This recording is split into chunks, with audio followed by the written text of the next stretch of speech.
Hi, Pottery Beatrice here. I am here today to talk to you about salt and light. Matthew 5, starting verse 13. These passages really speak to me because they really say something about, the sense of identity, who we are, who we're called to be. And this is, also going on to the idea about teaching the law, how important it is for us to teach what God wants, and that if we teach this in a way that is counter to what God wants, that this is there's consequences, and that's I think is an important thing for us to remember. So starting at the beginning, which is salt, it's like that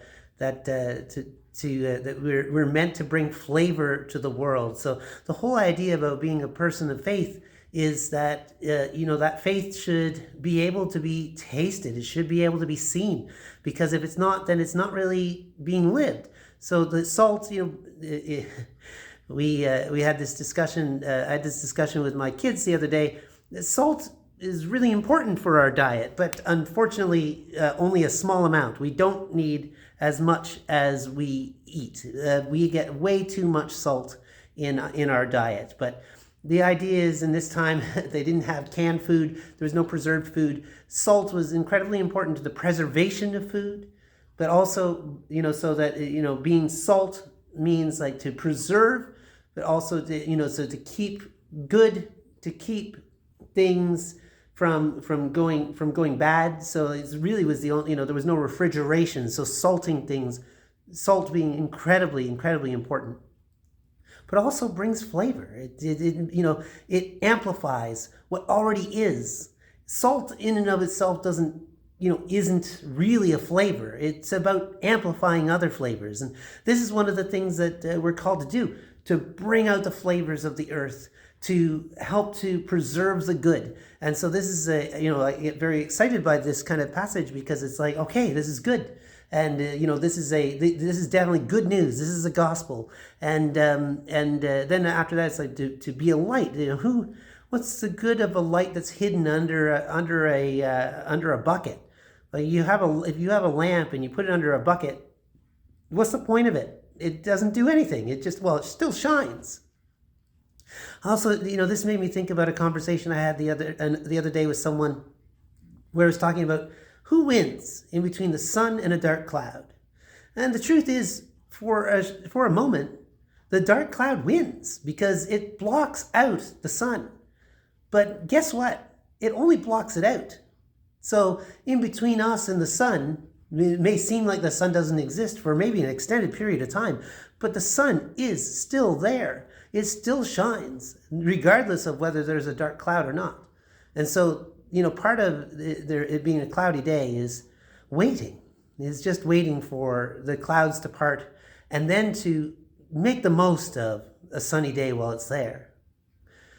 I think that at times we really do hide ourselves. We hide who we are, and we hide our goodness, because when we shine out, when we shine brightly, especially into the darkness of the world, there is an attraction to that kind of behavior, which sometimes draws in not just the good, but the bad. Like when we shine out, and when we shine, then it's almost like an invitation for people to see us.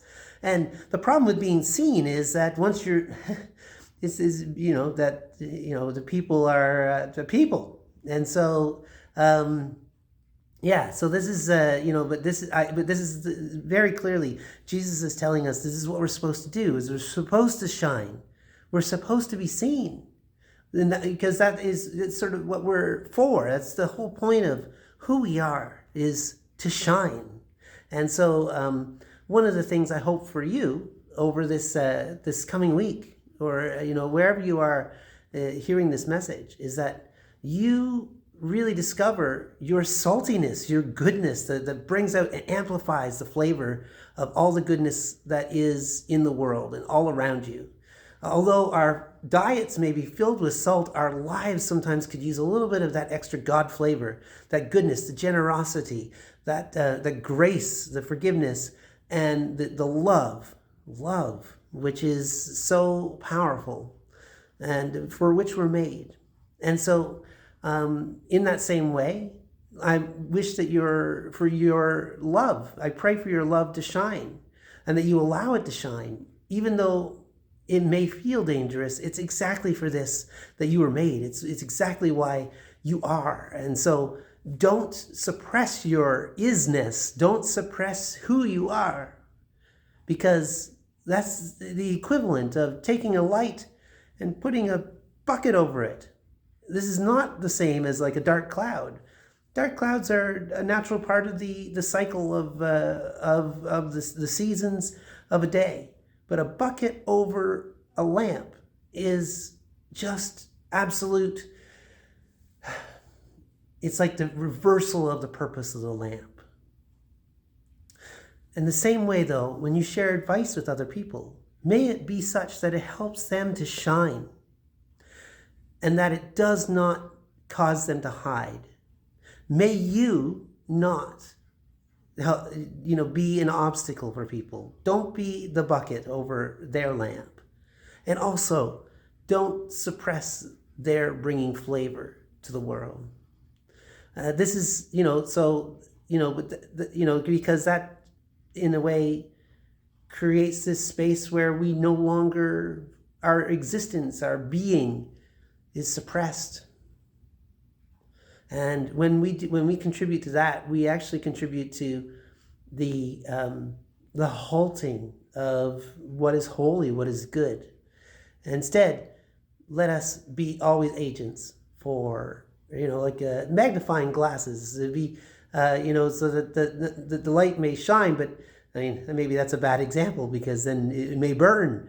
But light is a powerful analogy, and we are meant to shine. We are meant to be bright, and we're meant to bring out that brightness in others. So let's do what we can to make that happen, and also accept the fact that we are meant to shine, that we are flavorful, that we bring out the flavors in others. To accept this is one of the big challenges, I think, sometimes. So may you accept that about you, about who you are. This is very clearly who Jesus says we are. This is a part of the Beatitudes. And Beatitudes and the name Beatrice have the same root. And this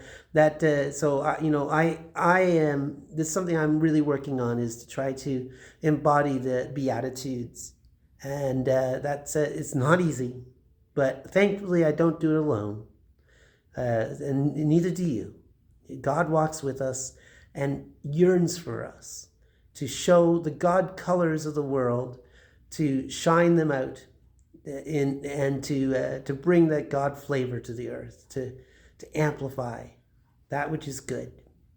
Because when we do that, then we can find the secret of who we are, why we are, what life is, and what it's about, and where it's going. I wish and pray for this for you, and take care. God bless you.